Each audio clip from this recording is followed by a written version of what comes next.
Well, hello everybody, and welcome to my show. My name is Jason DaCosta, and this is Consistent Preterism. Hope you all are having a lovely day out there. I just wanted to review a few things that are pretty inconsistent in the full preterist realm. And before I do that, I just want to let you all know that when I critique the full preterist realm, I'm usually critiquing it based upon its inconsistencies, but that does not mean that I would not classify myself as a full preterist, because a full preterist, preterism coming from the word praetor, or if that's how you pronounce it, but which just means past, it's all fulfilled. I would still hold to pretty much everything in terms of everything being fulfilled, of course, right? I mean, how could you not? But when I say, I'm going to disagree with them on certain points, it's because of the inconsistent approach that they take when it comes to continuation after all the grand final events. Of course, the one that's capping it all, which would be the glorious upward call into the age to come, when all Israel was saved, which included the fullness of the ones in the nations. And so there is no continuation, right? The story was in its final chosen generation. That was the wrap up of it all.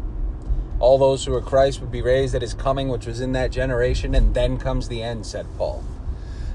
So there is no continuation. But one of the crazy things, right, that you'll know just from listening to Don K. Preston, is that Don K. Preston actually agrees and believes that the Gospel Great Commission was fulfilled, or the Great Commission was fulfilled, however you want to word it.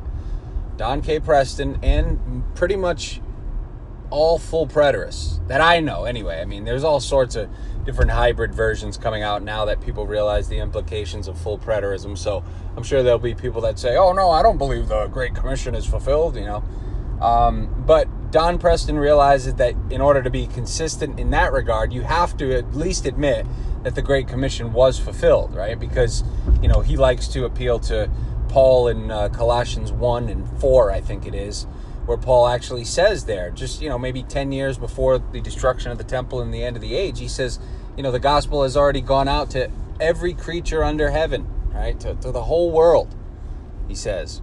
So, in just a matter of 30 years or so after Christ commissioned them, Paul is already saying that the gospel had reached all creatures under heaven, or every creature under heaven, right? And it's been preached to all the world, he said, and in all the world, right? So, Don likes to appeal to that. What I like to appeal to is even more powerful. And that is that Jesus said in Matthew 24:13, pardon me, I'm looking back, I'm rubbernecking so I can merge. Jesus said that in Matthew 24:13, he said this gospel, right, which is the Great Commission, the seeking the elect, the going out with the good news, which was the gospel. This gospel of the kingdom will be preached in all the world as a witness to all the nations, and then the end will come. Now, that's an even more powerful proof than Don's Colossians, right? Because it shows that the gospel's not going to any nations after the end comes. And there was only one end in Scripture. It was the end of the Old Covenant. So Don likes to say, oh yeah, look, the Gospel Commission, Great Commission was fulfilled by the end of the Old Covenant. Well, yes, that's true.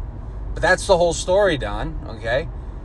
I don't know how Don can justify, or anyone for that matter, can justify saying that the Great Commission was fulfilled by the end of the covenant, by the end of the Old Covenant. It fulfilled its purpose, but yet it still goes on after. I mean, how does that work, right? And they're just adding things to the text that aren't there, of course.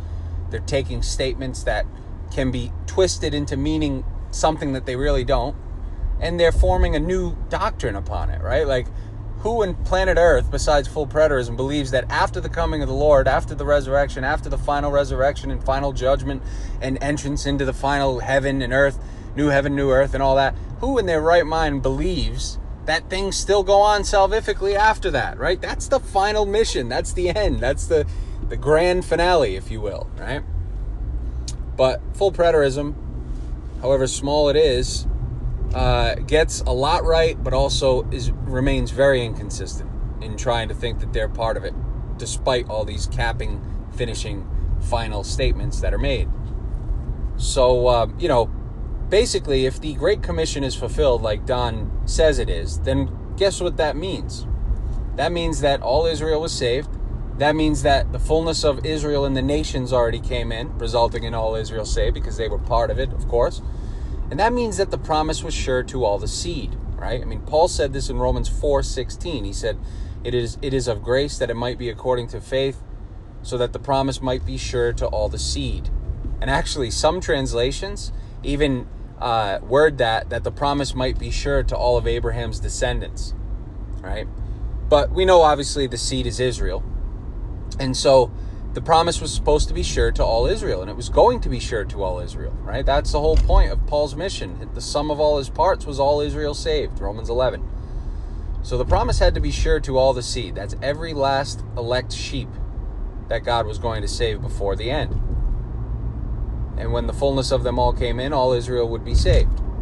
And all those who are Christ would be raised at his coming, and then comes the end. So you can see how it finishes off. But again, those two things link together. The Great Commission being fulfilled means that the promise was sure to all the seed. Right? And what's crazy is just how many full preterists would agree with that statement, that yes, the Great Commission is fulfilled. Right? Of course it has to be. Right? I guess the way that Don and the boys justify it is, the Great Commission sort of gathered in ones up until the end, and then when the end came, a new beginning started, and now there's just a general gospel going out, and it's not really a commission, it's just a gospel, like just good news going out. Nobody's really being saved or sealed with the Holy Spirit or anything like that. It's totally different than what we see in the last days. But that we know that's nonsense, because Jesus never said anything about that. Jesus said that all things that he was speaking of would take place in that generation. He said that this gospel, the only gospel he speaks of, there's not 2, 3, 4, 5, 6 gospels. This gospel, the only gospel, will go to all nations, and then the end will come. So the end of the old covenant was tied to the gospel going out to the nations. Once the end of the old covenant came, the gospel would no longer need to go out to the nations, because the gospel was, folks, that Jesus had died for their sins under the law. The gospel was that he had nailed the handwriting of requirements that was against them to the cross. The gospel was that he had taken the laws of commandments contained in ordinances and nailed them to the cross. He had broken down that barrier which was between the Jewish elect and the Gentile elect, but not outside of Israel as a whole. Okay? So, it's just amazing how they can say that there's a different gospel going out after the Great Commission was fulfilled, right? As if Jesus said, anything about this.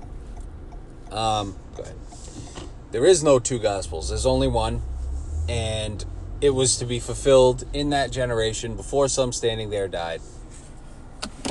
So if the Great Commission is fulfilled, folks, again, then that means the promise was sure to all the seed. All right. And what that does is it demolishes anybody's idea that they're Abraham's seed according to faith today. Right? Because that's essentially what people say, even though Abraham's seed was always Israel, and even though Abraham's seed was defined by Paul in Romans 4 when he said the promise isn't to Abraham or to his seed through the law, but it's to his seed through faith. So it doesn't go beyond the seed. It doesn't go beyond Israel. And we know he qualifies that again by saying the promise isn't to Abraham or to his seed through the law. We know only Israel had the law. So essentially what he's saying there is the promise wasn't to Abraham or to Israel through the law. It was to Israel through faith. That's why Jesus said he only came for Israel, because the promise was for them, like Paul says in Romans 9:1, the covenants, the glory, the adoption, even the adoption belonged to them. The law, the giving of the covenants, everything belonged to Israel. In the flesh, in the wiener. Okay, the wiener was a big part of this, folks. I was talking to Derek Lambert the other day on the phone, and we're arranging for some things later on in the year, and he said to me, he's like, when you came on the show and you gave your talk, first of all, Derek's a cool dude, always liked Derek. He admits now that he's on IO's side, like he even said, like, this, the IO that you present is the most sensical version I've ever heard, and it makes a lot of sense. And so he said to me, what really struck home with me in our discussion that day on his show, was when I said about the Wiener Schnitzel, right? And I said, if you look back at the promise that God made with Abraham in the beginning, the promise was in his flesh, right? It was when God was commanding him to be circumcised in the flesh of the foreskin. That's where the promise was. That's where everything kind of was, right in the old Johnson. He says this promise will be in your flesh for an everlasting covenant, right? For everlasting promise. Now, everlasting is a loaded word. It doesn't always mean what we think it means. But the point that I wanted people to take note of with that is that the promise was in the wiener, right? If you became Abraham's seed by way of that wiener circumcision, right? And that's who Abraham's seed was. It was Old Covenant Israel. And the only way you could enter into that Old Covenant Israel body was by way of wiener circumcision. So that was a huge part of it.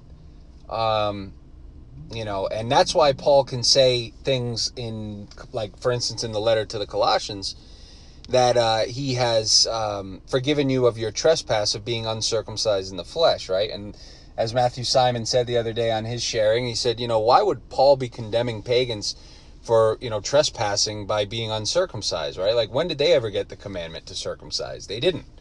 The only time a pagan would be circumcised is if they joined Israel's covenant body, right? And, people tend to look at that and try to, pull more out of it than what's really there, than what's really meant from it. It's not really, there's not a lot of meaning there, right? When a pagan or a foreigner joined Israel's covenant, yeah, they became Israel, but that's not the focus of the story, right? It's not, those details aren't in there so they could make Jack Johnson here in 2019 excited because he's now, part of Israel. No, that's not what it's about. Those details are just details to the story, right? Just like any other details. They're kind of like side details. Right? But what's most important is there's this body of Israelites, right, descended from Abraham, that foreigners could join and could become Israel by way of circumcision, okay? And they would become part of the covenant, all right? And they would become Israelites. But, that's what Matthew said. He's like, why would these pagans be guilty of violating a commandment to circumcise their wiener? Pagans in countries, thousands of miles away from Israel would have had no clue about that commandment. They would have never circumcised, right? This was a very unique and obscure and peculiar people, okay? And they had laws that no other nations had, obviously, because God declared his laws to nobody but them. So, there's just a lot of stuff that makes sense when you come to the New Testament, and Paul's kind of condemning these Israelites out in the nations for, not condemning, but basically bringing to remembrance the fact that they've trespassed. They're not circumcised. They're not abiding by the laws, right? But every once in a while they do some of the things that the law of Moses requires, and they show that the work of the law is written on their hearts. And that would excuse or accuse them in the day of judgment. So it's all right there. It's perfect.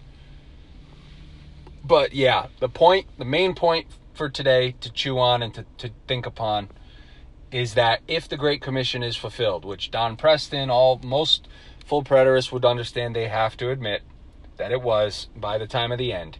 If that is the case, and if that Great Commission is fulfilled and was fulfilled by the end, then it also has to mean that the promise was sure to all the seed. Because you can't split the two. Okay, the mission was to go out and seek the elect from the four winds of the earth, which was the seed, okay, Abraham's seed. Paul's telling them this. If you're Christ, it's because you're Abraham's seed. Doesn't matter if you're a Jew or if you're a Greek-speaking Gentile. If you're Christ, it's because you're an Israelite. You're an heir according to promise. So if the great gospel commission was fulfilled by the end, then that means the promise was sure to all the seed. That means all Israel was saved. That means the ones in the nations were saved. And that's a big problem, because that means that if all the seed were saved and the promise was given and sure and fulfilled to all the seed, then that means that nobody today is Abraham's seed by faith. And that is just a wackadoodle concept that was invented to spiritualize the crap out of the Bible to make it say something that it never intended to say. Anyways, folks, I hope you all enjoyed it. If you did, please give it a thumbs up, give it a little like, and we'll be back another day, another time, another place, and another rhyme. Take care, everybody. Bye-bye.